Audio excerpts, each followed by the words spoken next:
दोस्तों, ये कहानी दो दोस्तों की है। कहते हैं बुराई कितनी भी चालाक क्यों न हो, उसका अंत तो तय है। और भलाई कितनी भी मुश्किल में क्यों न हो, उसका उजाला कभी नहीं बुझता। आज मैं आपको सुनाऊंगा ऐसे दो दोस्तों की कहानी, जहां दोस्ती की आड़ में छिपा है लालच, सच के सामने कैसे नंगा हो जाता है। मित्रों, कहानी अच्छी लगे तो प्लीज़ वीडियो को लाइक, शेयर व कमेंट जरूर कर देना और चैनल को सब्सक्राइब कर लेना। बहुत समय पहले की बात है। एक गांव में दो दोस्त थे। दोनों साथ साथ रहते, उठते बैठते। शाम को गांव के बाहर एक पीपल का पेड़ था, वहीं पर चौपाल लगता। गांव के सभी लोग आपस में बात करते, मौज मस्ती करते। ये दोनों दोस्तों में बहुत बनती थी। एक का नाम था पापराम और दूसरे का नाम धर्मपाल। दोनों में जो पापराम था वह काफ़ी चालाक और लालची था। वो अपनी जेब भरने के लिए किसी हद तक जा सकता था, चाहे किसी का नुकसान ही क्यों न हो। लेकिन चालाकी से वो कभी बाज नहीं आता था। यहाँ तक अपने सगे संबंधियों को भी नहीं छोड़ता था, उनको भी वो ठग लेता था। कभी भी गलत कामों को करने में हिचक नहीं करता था। झूठ बोलना तो उसकी एक आदत थी, बात बात पर झूठ बोल जाता था। दूसरा मित्र धर्मपाल, वह बहुत ही सरल स्वभाव का लड़का था। वह कभी गलत काम नहीं करता था। वह किसी को भी परेशान देखता तो उसकी जी जान से मदद करता। वह अपने मित्रों को कठिनाई में देखता तो उनकी मदद करने में पीछे नहीं हटता था और अपने माता पिता का सदैव सम्मान करता। उसके माता पिता इतने संपन्न नहीं थे, इसलिए छुट्टियों के समय में वह अपने माता पिता की बहुत मदद करता था। एक दिन पापराम ने धर्मपाल से कहा, मित्र, हम लोग बचपन से आज तक इसी घर में और गांव में ही रह रहे हैं, कभी बाहर नहीं गए। और अब हम लोग बड़े हो गए हैं, हमें बाहर की दुनिया के बारे में कुछ नहीं पता है। ऐसे ही हम लोग पूरी ज़िंदगी इसी गांव में ही रह जाएंगे। धीरे धीरे अब हम लोगों का खर्चा भी बढ़ गया है, अब घर से भी खर्चा नहीं मिल पाता। कब तक हम लोग इसी घर में ही रहेंगे? चलो कहीं शहर चलते हैं और वहाँ पर अच्छी कमाई हो जाएगी। सारी ज़िंदगी घर में ही रहेंगे तो कल बेटे व पोते कहेंगे कि सारी ज़िंदगी घर में ही बैठे रहे। इसलिए मित्र, मैं चाहता हूँ कि हम लोग किसी शहर में चलते हैं और वहाँ अच्छा पैसा कमाकर लौटेंगे।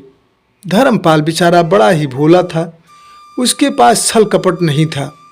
पापराम मन में सोचता है, धर्मपाल सीधा साधा है, अगर ये साथ चले तो खूब कमाई हो जाएगी और बाद में इसे हम बेवकूफ़ बनाकर सारा पैसा रख लेंगे। पापराम धर्मपाल को खूब उल्टी सीधी बातें पढ़ाता और बाहर जाने को मना लिया। दोनों दोस्त दिन तारीख तय किए और जाने की तैयारी करने लगे। दोनों दोस्त एक दिन घर से चल पड़े। एक शहर में पहुंचते हैं। पहले तो रहने खाने की व्यवस्था करना था। उसके बाद दोनों एक सेठ के यहाँ काम करने लगे और कुछ दिनों में अच्छा खासा पैसा जमा कर लिए। काफ़ी दिनों के बाद दोनों दोस्तों ने कहा, मित्र, अब हम लोग घर चलेंगे। दोनों ने छुट्टी लिए और घर जाने की तैयारी कर लिए। दोनों दोस्त जब गांव से कुछ दूर पर रह गए तो पापराम बोला, मित्र, हम लोग इतना सारा धन मेहनत से कमाए हैं और घर चलेंगे तो सभी सगे संबंधी इसमें हिस्सा मांगेंगे और गांव के लोग भी सोचेंगे कि ये लोग बाहर से कमा कर आए हैं, चलो इनसे पैसा मांग लेते हैं। इस तरह तो हमारा सारा धन खर्च हो जाएगा और यदि किसी ने पुलिस को बता दिया तो पुलिस भी हमें परेशान करेगी। क्यों ना ऐसा करें कि हम लोग इस धन को किसी सुरक्षित जगह पर गाड़ देते हैं और जैसे जैसे ज़रूरत पड़ेगी वैसे वैसे हम लोग आकर निकाल लेंगे। धर्मपाल को लगा कि पापराम सही कह रहा है। गांव के बाहर एक जंगल था। दोनों ने एक पेड़ के नीचे गड्ढा खोदकर सारा धन जितना लिए थे गाड़ दिए और अपने अपने घर चले गए। पापराम के मन में बेईमानी बस गई थी कि इतना सारा धन अगर मैं अकेले रख लूं तो यह धन मेरे अकेले का हो जाएगा। पापराम एक दिन अकेले जंगल में गया और सारा धन लेकर आ गया। उसकी जगह उसमें उसने पत्थर और मिट्टी भर दिए। कुछ दिनों के बाद एक दिन पापराम धर्मपाल के पास आया। बोला, मित्र चलो कुछ धन निकाल लाएं ताकि घर का खर्च चले।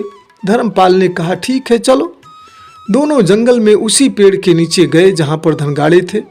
जब गड्ढा खोदे तो देखते हैं कि सारा धन गायब है। पापराम ने धर्मपाल की तरफ देखा। बोला, धर्मपाल धन क्या हो गया? तूने ही चोरी से गड्ढा खोदकर और सारा धन उठाकर घर ले गया। धर्मपाल बोला, भाई क्या बोलते हो, मैंने कभी चोरी नहीं की है। अब तो दोनों में मामला बढ़ गया, झगड़े पर बात आ गई। गांव वालों ने समझाया, भाई लड़ाई झगड़े मत करो, धन गाड़ने की बात तुम्हारे दोनों के अलावा और किसी को पता नहीं थी, इसलिए ये चोरी भी तुम दोनों के बीच में ही हुई है।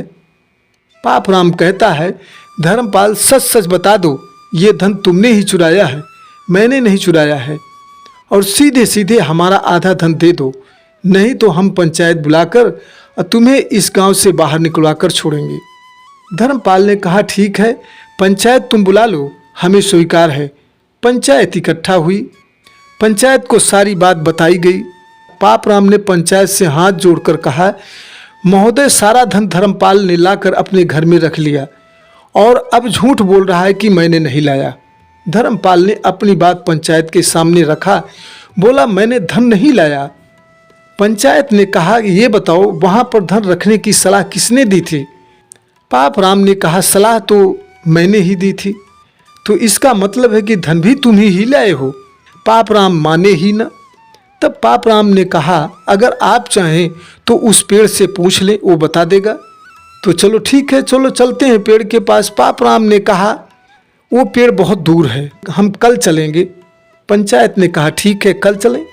एक दिन बाद जाना था। पापराम घर गया और शाम को अपने पिता से बोला, पिताजी अगर आपको यह धन और मेरे प्राण बचाने हैं तो आपको एक काम करना होगा। बोले, क्या? बोला, उस पेड़ की खोमड़ में पहले से जाकर आपको बैठना है जहाँ पर मैंने गड्ढा खोद कर धन गाड़ा था। जब पंचायत पूछेगी कि पेड़ बताओ धन कौन ले गया, तो तुम अंदर से ही बोलना कि धन धर्मपाल ने खोदा है, नहीं तो धन तो जाएगा ही, हमें सजा भी होगी। पापराम के पिताजी राजी हो गए। अगले दिन सभी पेड़ के पास गए। वहाँ जाकर पापराम ने कहा, हे वृक्ष बताओ यहाँ का गड़ा धन किसने चुराया है? खोमड़ में छिपे पापराम के पिता ने कहा, धर्मपाल ने। यह सुनकर पंचायत ने कहा, धर्मपाल धन तो आप ले गए हो, आपको अब धन देना होगा और चोरी के आरोप में सजा भी होगी। धर्मपाल ने कहा, एक काम करें, आप सभी हमें आज्ञा दें कि हम इस पेड़ के चारों तरफ आग जलाएंगे, इसके बाद आप हमें जो भी सजा देंगे हमें मंजूर है। पंचायत की आज्ञा पाकर धर्मपाल ने कपड़े को मिट्टी के तेल से भिगोकर पेड़ के चारों तरफ रख दिया और ढेर सारे उपले लाकर उसमें भी आग लगा दिया। खोमड़ में बैठा पापराम का पिता कुछ ही देर में चिल्लाया, अरे भैया मैं मरा जा रहा हूँ, मुझे बचाओ। पापराम के पिता की अधजली शरीर को बाहर निकाला गया। ऐसी करतूत देख पंचायत ने कहा, पापराम धन तू ले गया हुआ है और धर्मपाल को तू झूठा बना रहा है। अब पूरा धन धर्मराज को देना पड़ेगा और तुम्हें कठोर सजा मिलेगी। धर्मराज बाइज्जत घर आ गया। दोस्तों, झूठ बहुत देर तक छुप नहीं पाता, कभी न कभी तो सामने आता ही है। कहानी पसंद आई हो तो प्लीज़ चैनल को सब्सक्राइब कर लेना और लाइक व कमेंट करना न भूलना। जय हिंद।